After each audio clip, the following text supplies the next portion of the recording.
My wonderful listeners, language lovers, and pedagogy explorers. Welcome back to another thought-provoking chapter of the Languages Pedagogy podcast, where we decode the classroom, dissect the theories, and dive deep into the art and science of language learning. Today, we're stepping right into the middle of one of the most debated, emotionally charged, and misunderstood conversations in language education: error correction.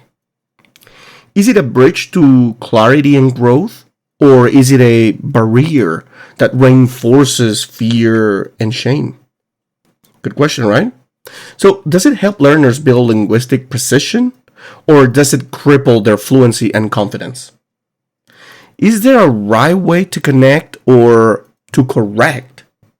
Or is the whole practice inherently problematic? For over a century, language teachers, researchers, and learners themselves have swung like a pendulum between extremes, from rigorous correctionism to laissez-faire tolerance, from overcorrection anxiety to correction avoidance. But today we're not here to swing. We're here to stand still, observe, dissect, and understand. So, wherever you are, writing essays, lesson planning, walking your dog, or sipping the late night coffee, join me on this long, thoughtful ride. Let's unfold the truth behind error correction in language learning. Let's get started. Woo! Let's go!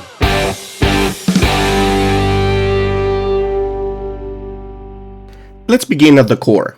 What is an error? In a language learning, we often lump together mistakes and errors, but they're not the same. A mistake is a slip-up, a performance blip, something that the learner knows is wrong and might catch on their own. An error, on the other hand, is a deeper issue. It reflects a gap in the learner's underlying system. Something they don't yet know is incorrect.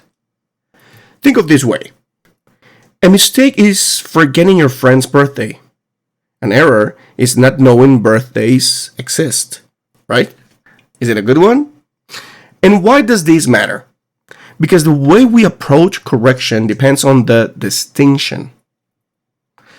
When we treat all errors like mistakes, quick to jump in, correct, interrupt, we risk overwhelming learners who are actually still constructing their understanding. On the flip side, when we ignore patterns of genuine misunderstanding, we risk reinforcing fossilized, long-term problems. So, the question becomes, when should we correct? What should we correct? And how should we correct? Historically, language teaching has danced through various pedagogical stages that shape how we view error correction. Back in the grammar transition days, errors were unacceptable. Language was treated like math, precise, rule-based, inflexible. Students translated Latin or French text, and errors were swiftly marked in red ink. Accuracy reigned supreme, right? Remember those days, even back in the 80s, 90s? Not that long ago. Fast forward to the audiolingual method of the 1950s and 60s, influenced by behaviorism, and error correction took a new shape. Errors were seen as bad habits. Teachers drilled correct forms over and over to form the right, in quotation mark, habits, avoiding any slip-ups that might reinforce wrong behavior, right? It was militant, mechanical, and frankly, anxiety-inducing. Then came the communicative language teaching, the CLT, revolution of the 1970s and beyond. Suddenly, fluency and meaning matter more than perfection. Errors were tolerated as a natural part of communication. Teachers became facilitators and correction moved to the background or disappeared altogether in some classrooms.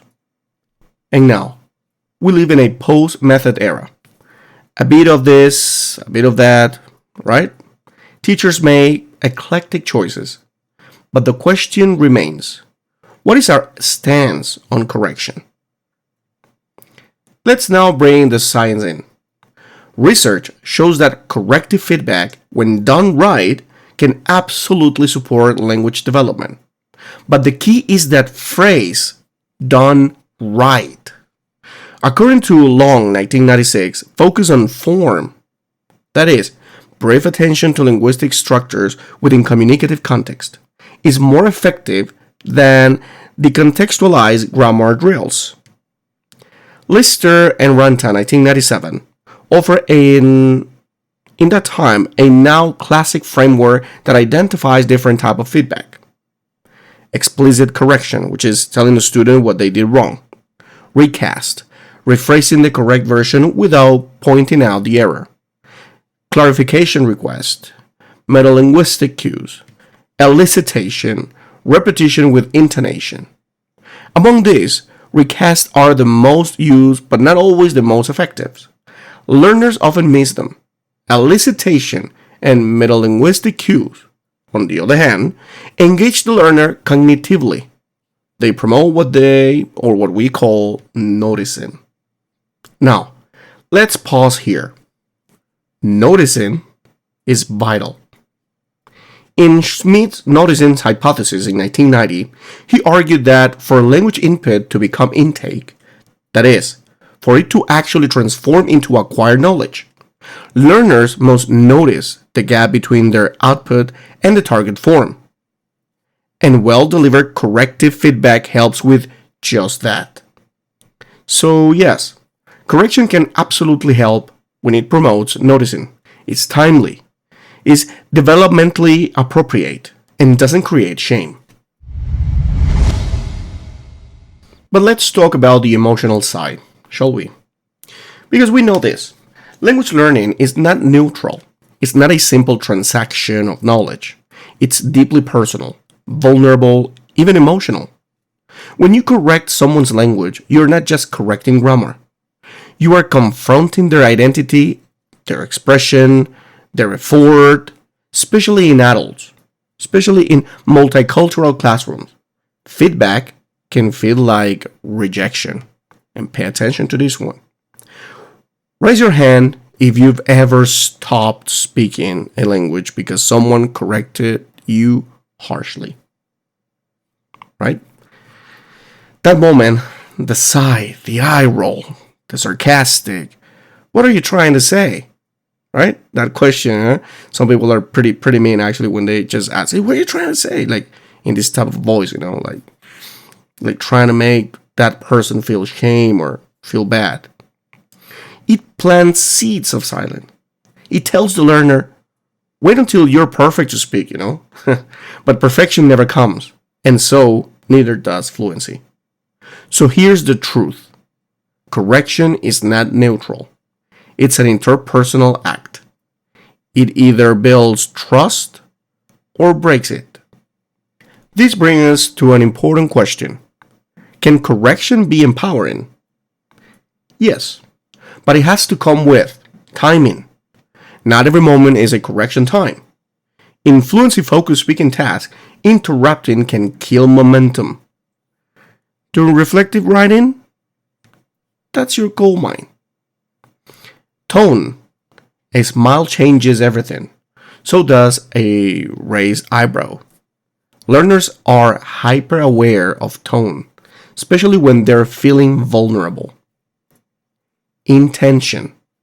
Are we correcting to help them grow or to show them we are the authority? Ego has no place in feedback. Keep in mind. Strategy. Should it be delayed or immediate? Should it be direct or indirect? Should it be self-correction, peer correction, or teacher-led? One fascinating approach is the feedback sandwich. Have you heard about this one? Praise, correction, praise. It cushions the blow and reminds learners that errors don't define their progress. Another one is negotiation of form. Having learners reflect and self-correct in pairs or groups. It's less about pointing out errors and more about discovering accuracy together. And this episode is sponsored by Broad Club Languages at MikeEnglishOnline.com, where learning has no limits. Are you ready to take your language skills, teaching career, or professional growth to the next level? Whether you're looking to master a new language, prepare for international exams, or enhance your teaching expertise, Broad Club Languages is here to help. At MikeEnglishOnline.com, we offer language learning for all levels and ages: English, Spanish, Portuguese, Russian, and more. English for specific purposes: business, academic, travel, and professional communication. International exams preparation: IELTS, TOEFL, CEFR, and beyond. But that's not all. If you're an educator, trainer, or aspiring teacher, we also provide workshops and seminars on pedagogy, educational psychology, motivation, classroom strategies, and innovative teaching techniques. Teacher training programs to help you stay ahead in the ever-evolving world of education. Expert insights on language acquisition, student engagement, and modern teaching methodologies. At Broad Club Languages, we don't just teach, we empower, inspire, and transform. Whether you're a student, a teacher, or a professional, we help you unlock opportunities, confidence, and success. Visit MikeEnglishOnline.com today and start your journey toward mastery, because learning is a lifelong adventure and we're here to guide you every step of the way. Ready to level up? Click the link in the description and join Broad Club Languages today. Let me now take you to the classroom.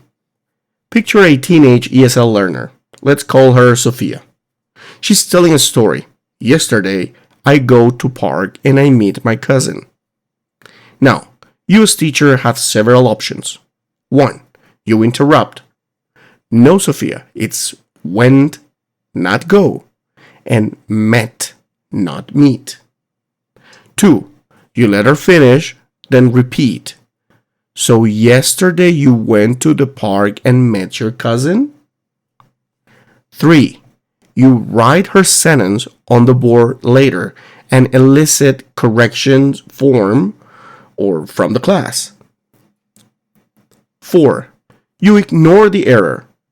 Fluency is more important today. None of these are inherently right or wrong. They depend on your goal, the learner's level, the classroom dynamic, even the lesson plan.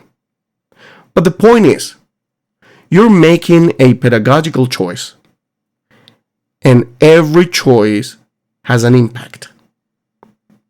Now, let's talk about culture too. In some cultures, error correction is expected. Students feel value when you take the time to correct them. In others, it's deeply shaming. Understanding the cultural backdrop of your learners is key. Also, language ego varies. A perfectionist learner might spiral after a correction. Another might feel energized and grateful. No two learners receive feedback the same way. So, the one-size-fits-all approach? Does it? What we need is flexibility, empathy, and adaptation. And before we wrap up, let's talk about the elephant in the room. Teachers are human too. We're juggling pacing, objectives, classroom management, and student confidence, all in real time.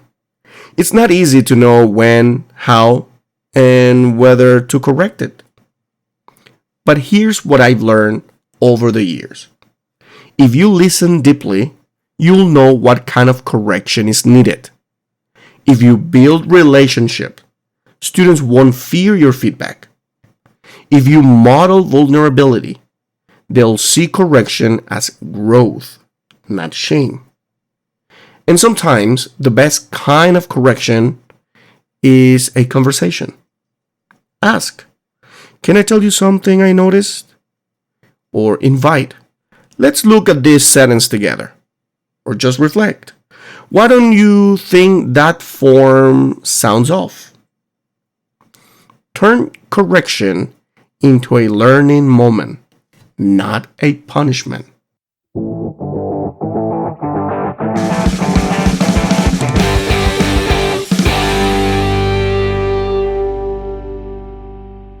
So, is error correction helpful or harmful?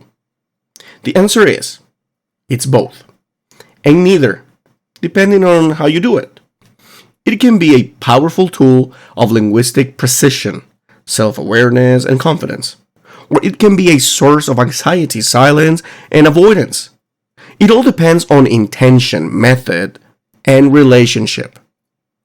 And most of all, on us, the educators, who wield it with care, humility, and skill. Because ultimately, teaching is less about fixing what's broken and more about guiding what's emerging. So next time your student says, yesterday I go to park, don't just ask what's wrong with the sentence. Ask yourself, what's the best way I can help her grow from here? And thanks for spending your time with me today in this exploration of error correction. If you found this episode helpful, I invite you to reflect on your own practices. Talk to your learners. Maybe even try out a new technique this week. And hey, remember, a corrected error is a sign of learning, not failure. Until next time, keep correcting with kindness, keep guiding with intention, and as always, keep learning, keep teaching, and keep speaking your truth.